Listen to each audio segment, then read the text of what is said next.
Hi friends, welcome to my channel. భూమి బెల్ట్తో అపూర్వాన్ని బాధేస్తూ పైకి మాత్రం ప్లీజ్ ఆంటీ నన్ను కొట్టకండి, ప్లీజ్ నాకు నొప్పిగా ఉంది అని అరుస్తూ అపూర్వ తనని కొట్టినట్టు కలరింగ్ ఇస్తూ బయటికి వచ్చి శరత్ చంద్ర గుండెలపై వాలిపోయి ఏడుస్తూ ఉంటుంది. భూమి ఏమైందమ్మా అని అడుగుతుంటాడు శరత్ చంద్ర.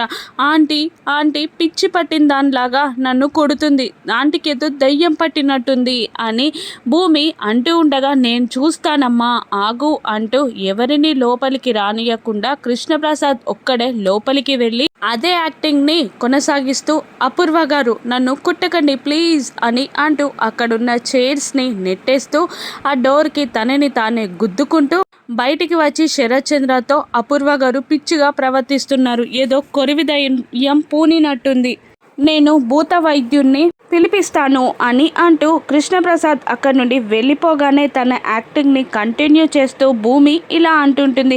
అవును నాన్న, రాత్రి పూనింది కూడా శోభాచంద్ర అమ్మ కావచ్చు, ఏదైనా దయ్యం కావచ్చు అని అనగానే షాక్ అవుతాడు శరత్ చంద్ర. ఇక భూత వైద్యుని రూపంలో కృష్ణప్రసాదే అక్కడికి వస్తారు. చెర్రి బలవంతంగా అపూర్వాన్ని తీసుకొచ్చి అక్కడ ముగ్గులో కూర్చోబెట్టగా మంత్రిస్తూ విభూతిని అపూర్వపై చల్లి అతన్ని హింసిస్తూ అపూర్వాన్ని కొడుతూ బెదిరిస్తూ వదిలిపోవే దయ్యమా అని అరుస్తూ ఉండగా ఇక అపూర్వ శరత్ చంద్ర వెనక్కి వెళ్ళి ప్లీజ్ బావా నాకే దయ్యం పట్టలేదు అని అంటుండగా చూస్తూ ఉంటాడు శరత్ చంద్ర. నిజంగా రాత్రి పూనింది కూడా శోభాచంద్ర అక్క కాదు అని అనగానే కోపంగా చూస్తూ ఉంటాడు శరత్ చంద్ర.